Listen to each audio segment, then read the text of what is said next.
Salam alaikum. Comment ça va, Astou? Tu vas bien? Ah, c'était intéressant, j'ai vu ta vidéo là. Bon, le contenu n'est pas intéressant, mais ta façon d'y croire, t'es vachement convaincu. En gros, hein, je traduis. Ça va pas être très dur à traduire, c'est, en gros, bande de négateurs, bande de négateurs. Et puis après, je repasse sur cette vidéo là, qui est normalement la suite de bande de négateurs. Et là, c'est bande de négateurs, excusez-moi, bande de négateurs, ça a coupé. En fait, tu passes d'un ton vachement virulent, bande de négateurs, hein. Bande de négateurs, excusez-moi. Ça se trouve, je suis aussi un peu un petit négateur. En fait, le truc, c'est que ta tonalité. Alors après, c'est facile quand on écrit un texte. T'as vu, par exemple, il y a 2 semaines, j'ai écrit un texte pour me foutre de ta gueule et c'est facile de mettre un ton. Tu vois, le ton qu'il faut quand on a un texte. Mais quand on n'a pas de texte, on peut plus jouer la comédie, si tu veux.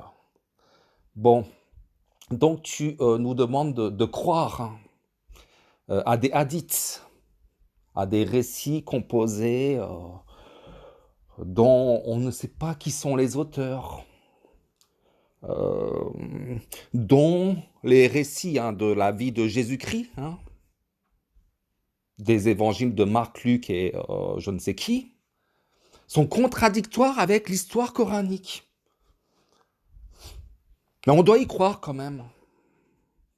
On doit avaler parce que tu nous dis que tu es le messager de la sourate 98 et que si on ne croit pas à ces hadiths, on est un négateur. Tu nous dis avale, obéis au messager Astou, ne réfléchis pas. Mais en même temps, moi, c'est pas toi, t'es pas mon chef. Pour moi, t'es un escroc. Tu vas pas me dire que... Attends, je fais pause. Tu vas pas me dire que tu es ce messager. Les infidèles parmi les gens du livre ainsi que les associateurs ne cesseront pas de mécroire jusqu'à ce que leur vienne la preuve évidente. La preuve évidente, c'est un messager de la part d'Allah qui leur récite des feuilles purifiées. On est presque 8 milliards d'habitants, mon pauvre. En 2023, on sera 8 milliards d'habitants. Ne me dis pas que les infidèles parmi les gens du livre, c'est les 30 pecnos qui te regardent, maximum. C'est une sourate du Coran. Un verset du Coran. Ne me dis pas que t'es ce messager-là. Mais tu fais mal ton boulot. Mais, mais reprends-toi. Mais putain, mais t'as pas de connexion Internet. Toutes tes vidéos. Alors je dis pas, moi, même si Allah contrôle tout, mais je prétends pas que c'est Allah qui essaie de couper tes messages, de désynchroniser le visuel, hein, la partie visuelle de la vidéo avec la partie son. Je sais pas. Allah dit au messager, au prophète Mohammed, qu'il lui incombe seulement la communication claire. T'as aucune clarté dans la communication, tu veux faire aucun effort. Mais 8 milliards d'habitants et sous l'ère d'Internet. Sous l'ère d'Internet. Discord, Hangout, Toc, excusez-moi.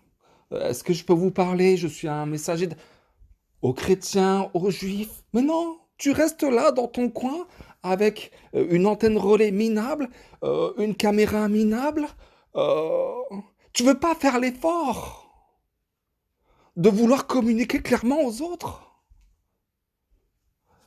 Tout ce qui te plaît, c'est de dire bande de négateurs, parce que vous croyez pas aux évangiles de Luc, machin et tout.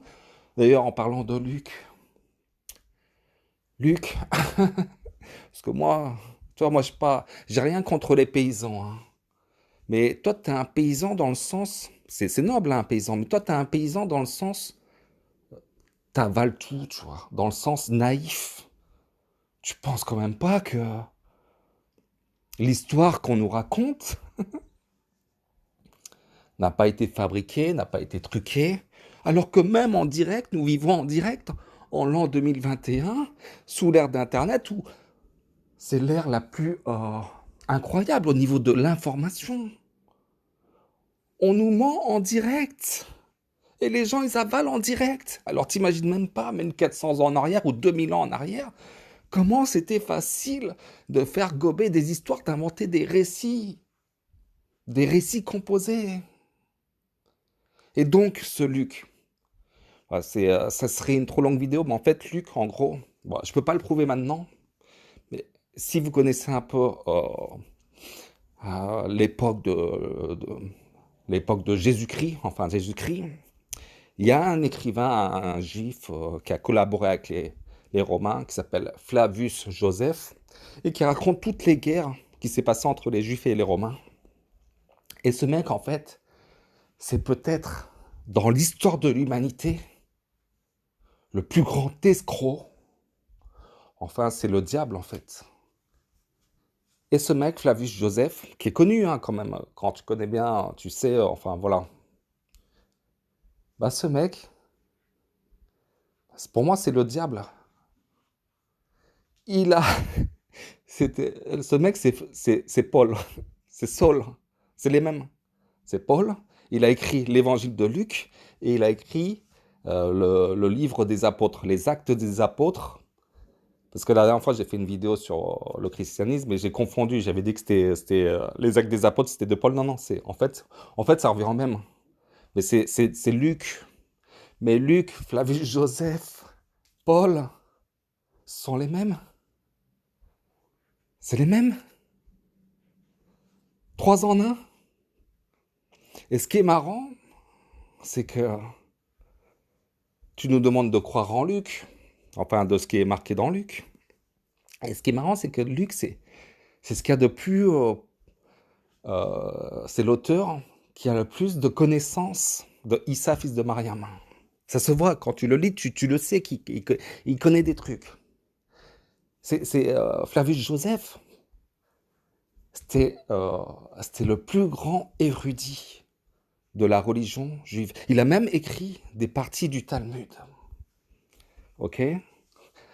C'est au niveau, quand je dis Iblis, au niveau de l'intelligence, il est au niveau humain, l'intelligence humaine, il a chamboulé ce monde dans l'intelligence maléfique. Et en fait, Luc, en fait, quand on connaît la doctrine chrétienne, il y a la partie circoncis, on respecte les lois, on change pas, voilà, on respecte la Torah et tout. Et il y a la partie Paul, où il n'y a que la foi qui compte. Tu seras sauvé que par la foi en Jésus-Christ. Donc tu peux, voilà, manger du porc et tout, machin et tout. Voilà, après, dans Paul, quand tu lis bien Paul, qui est Flavius Joseph et qui est aussi Luc, quand même, c'est beaucoup, beaucoup de morale et beaucoup de bon sens, quand même. C'est ça qui est un truc de ouf. C'est que c'est super moral, quand même. C'est super... Mais tu n'es sauvé que par la foi, donc tu t'en fous de la loi. Mais c'est contraire un peu aussi aux quatre évangiles canoniques, notamment Luc.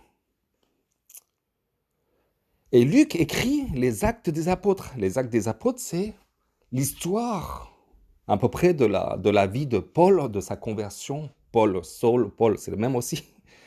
C'est bizarre, en plus, il change de nom, Saul, Paul. Et Flavius Joseph, qui était un érudit juif, presque même un chef de guerre juif, qui est passé du côté des Romains, et Flavius Joseph, c'était le mec qui trahissait tout le monde. Hein. Il allait toujours du côté du bon sens, du pouvoir et tout. En fait, donc, Luc, bon, Flavius Joseph, Luc, c'est la même chose, qui a écrit la vie de Paul, donc sa vie, dans les actes des prophètes. Et ce qui est incompatible, parce qu'il y a deux courants religieux à l'intérieur du Nouveau Testament, et les chrétiens ne savent pas, et même personne ne sait vraiment, enfin même quand tu vois des mecs comme Abdel-Karim réciter un passage de Paul, voilà, moi ça me fait marrer, tu vois, des mecs qui dénigre les hadiths alors qu'il récite des hadiths inventés, qui te mènent à la perdition. Ah oui, il n'y a pas de pipi caca dans Paul. Mais il y a crois juste en Jésus-Christ et tu seras sauvé. Ah, voilà. Enfin, voilà. Chacun son délire. Alors, donc, c'est-à-dire que Luc, qui prône un respect, parce qu'en gros, il n'est pas venu pour changer la loi, Jésus. Non, non, il est pas là, je ne suis pas venu pour changer la loi. Hein. Mais par contre, il dit, ne répudiez pas vos femmes. En gros, ne divorcez pas de vos femmes, parce que celui qui divorce de sa femme, c'est comme si qu'il avait trompé, en gros. Hein. Et c'est dans 3 ou 4 évangiles, d'ailleurs. Et quand tu regardes les lois de l'Ancien Testament et les lois du Coran, le divorce est permis. Mais d'où le gars, il dit, il installe une nouvelle loi. Jésus-Christ. Ça veut dire qu'entre la période de l'Ancien Testament où tu pouvais divorcer, la période soi-disant du Nouveau Testament où tu n'avais plus le droit de divorcer, et la période où le Coran est arrivé où tu as le droit de divorcer, c'est quoi? Donc il y a un changement de loi. Même si peut-être que dans les changements, il y a des changements de loi alimentaire. Mais bon, donc ce Luc défend, en fait, a défendu la religion de Jésus-Christ, parce que ce Jésus-Christ a existé. Ce Jésus-Christ a existé, mais c'est pas qui on croit. C'était un chef rebelle qui était contre l'armée romaine. Mais sauf qu'ils ont dû l'effacer de l'histoire. Parce que les évangiles, c'est... enfin, parce que le problème avec ce personnage de Jésus qui était un chef rebelle, et d'ailleurs ils ont effacé l'époque aussi, ils l'ont mis 40 ans en arrière. Parce que les évangiles ont été écrits dans les années 70, après Jésus-Christ. Ok. Mais la rébellion a commencé dans les années 60, la rébellion juive.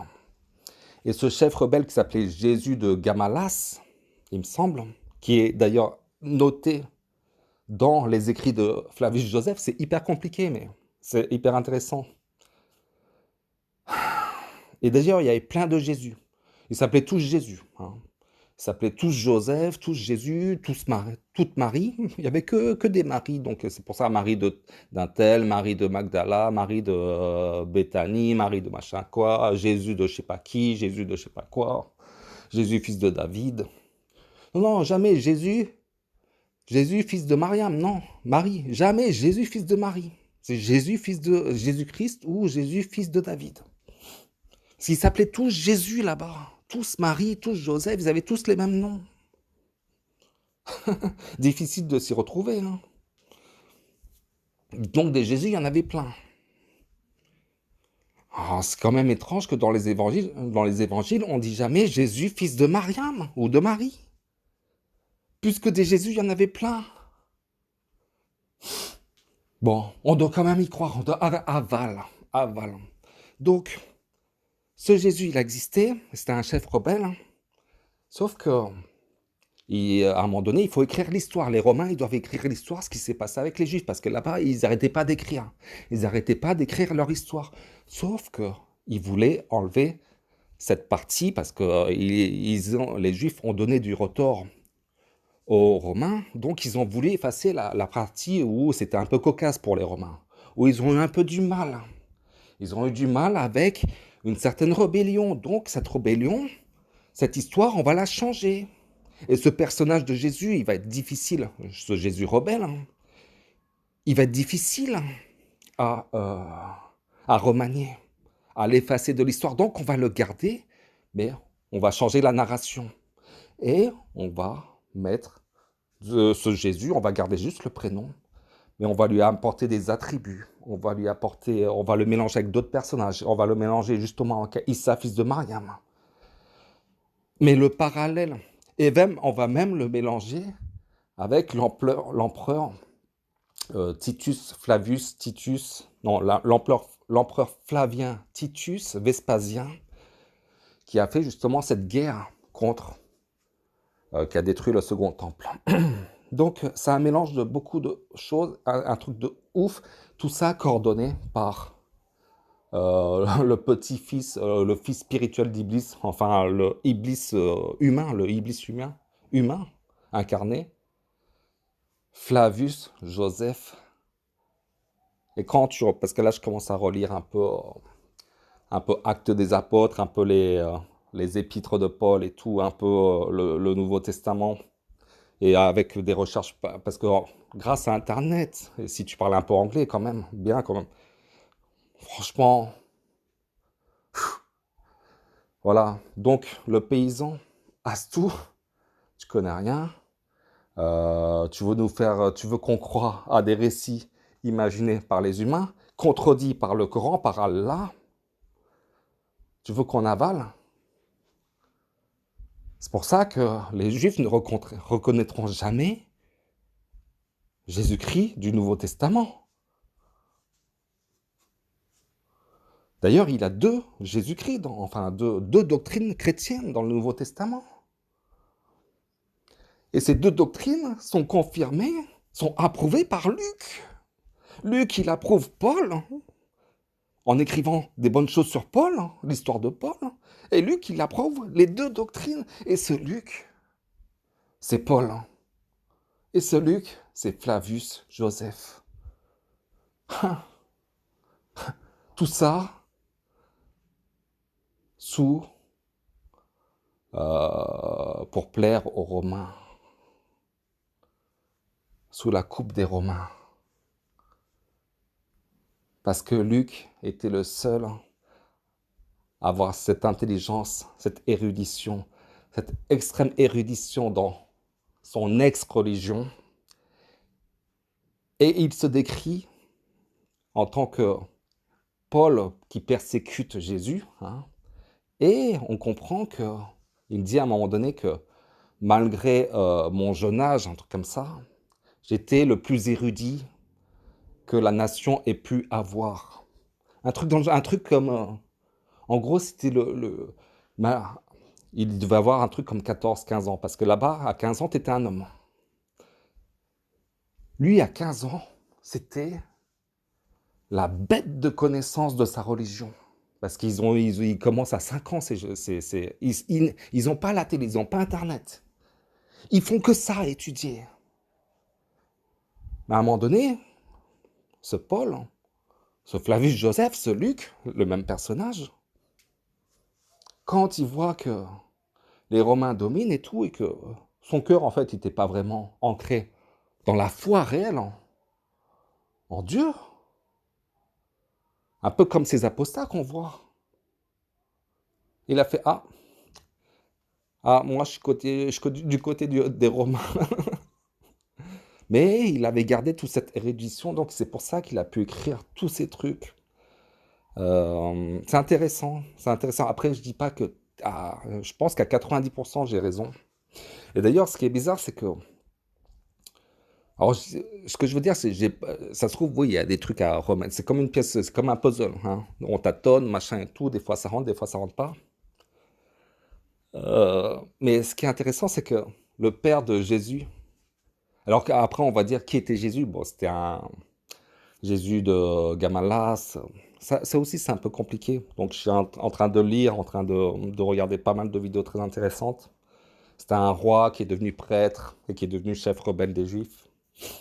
Donc, il fallait l'effacer de l'histoire et de le remodeler d'un modèle un peu pacifiste. Enfin, un modèle un peu ambigu. Parce qu'en même temps, il était là pour apporter l'épée. En même temps, il était là dire rendez à César ce qui est à César. Bizarre. Donc, un côté un peu pro-romain quand même. Et quand vous lisez les évangiles, c'est jamais vraiment contre les Romains. Les Romains, ils sont soit invisibles, soit ils sont responsables de rien. Ils sont comme si c'était gentil. Quand vous lisez les évangiles, mais jamais vous dites que les Romains c'était voilà, des tortionnaires et tout. Jamais. C'est toujours les Juifs les méchants. Bah si, c'est toujours les Juifs les méchants. Voilà, donc, ce personnage rebelle là, qui a bien fait chier les Romains, en réécrivant l'histoire, Flavius Joseph dans les Antiquités et dans la guerre des Juifs, il l'a remodelé Il l'a effacé carrément de l'histoire presque. Et ils l'ont remodelé avec les évangiles, parce que les évangiles, le Nouveau Testament, sont toujours en parallèle avec les livres de Flavius Joseph. Dans les temps victoriens, c'est-à-dire il y a 300, 400, même au Moyen-Âge, enfin, dès qu'ils ont pu avoir, peut-être pas au Moyen-Âge, parce que dès qu'ils ont pu avoir les moyens d'imprimer des livres, les nobles, en Angleterre, il y a 300 ans ou 400 ans, ils avaient toujours en parallèle les évangiles, la Bible, le Nouveau Testament, avec les récits, les histoires de Flavius Joseph. C'était toujours ensemble, c'était toujours compact, c'est indissociable. Parce que ce qu'il faut comprendre, que c'est les Romains, ils n'arrêtaient pas d'écrire. Et ce qui est bizarre, c'est que les Juifs, on voit par rapport aux évangiles, on parle de scribes. Comment se fait-il que les seuls écrits religieux qui ont perduré sont en grec, mais qui ont été autorisés, sont les évangiles, écrits en grec. Ils ont caché, certains juifs ont caché des écrits dans les grottes de Qumran. Pourquoi ces évangiles ont perduré? Ah, juste ça. Pourquoi? Il faut toujours se poser la question à qui profite le crime. Donc c'est intéressant, bon, j'ai un peu mis ça dans le bazar et tout. En gros, Luc, qui est Joseph, qui est Paul, a, a créé deux formes de religion. Et deux formes de religion, enfin une religion, enfin il s'est mis, enfin c'est très intéressant, je vais en rester là parce que là c'est un peu... Bon, je vous dis à bientôt, Inch'Allah, salam alaikum.